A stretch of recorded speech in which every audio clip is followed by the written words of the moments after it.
until Thursday.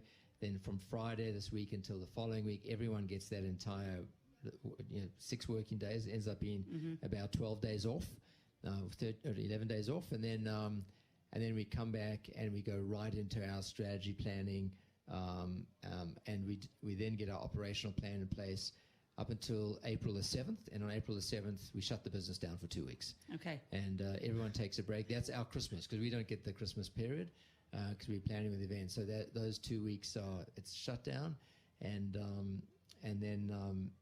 then we come back and we start the operational delivery of the event for the next year. When I've spoken to tournament directors at 250 events, which are much lower down, the astonishing thing, I think, is the amount of towels and the amount of water bottles that are used. Can you give me some idea about how many towels and water bottles you go through?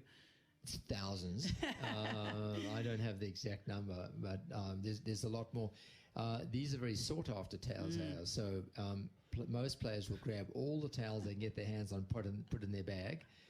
Many throw it at the stand. So, we're any given time we walk with 8 towels onto the court, and then if you think those will go, and you have 60 matches a day, and you can quickly do the math. And 8's the minimum. Sometimes it's 12, sometimes it's 12. But those numbers will come out after the event. But it's going to be in the thousands. Well, Craig, it's been absolutely fascinating to talk to you. I wish you all the very best, and hopefully you will get a little bit of rest after the 2023 Australian Open. Sorry, I'm glad we finally got to speak, because running these events is not that easy. No, thank you for your time. I do appreciate it. Go and get some rest. Thank you. Thank you. I'm Elisa Mertens, and you're listening to AO Radio. This is the Overnight Show. Jeff Field with you. Time now to listen in to the Roundtable Conversation with John Hoovenars and guests from the AO podcast. It was a battle worthy of a championship match, and a deserving winner held the trophy aloft at the end of the day. Joining me at the round table today to dissect Sabalenka's win are commentator Jill Krabus and gig analyst Simon Ray.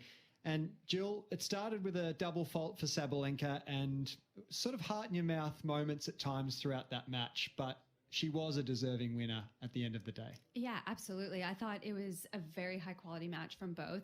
We knew there weren't going to be a lot of long points. They both hit with such power and pace off the ground. So we knew there were going to be a lot of long rallies. It was going to come down to the motions. I was thinking, okay, we know Rebecca, she got overwhelmed by the pressure. She even admitted it. So today, that's why there were so many emotions at the end. She was able to get through, and it was just great to see. I think I know it was a little bit of a tense last game, but she held her nerve so well. I think what really impressed me was that she kept taking her time, and her team in the box was getting very animated. They were showing a lot of fire and passion, but she just kept so focused. She didn't look up a few times and just stayed on her side. I thought they handled themselves very well. There were a few back and forth, a lot of tense moments. As you mentioned, the beginning of the second set was pretty tight.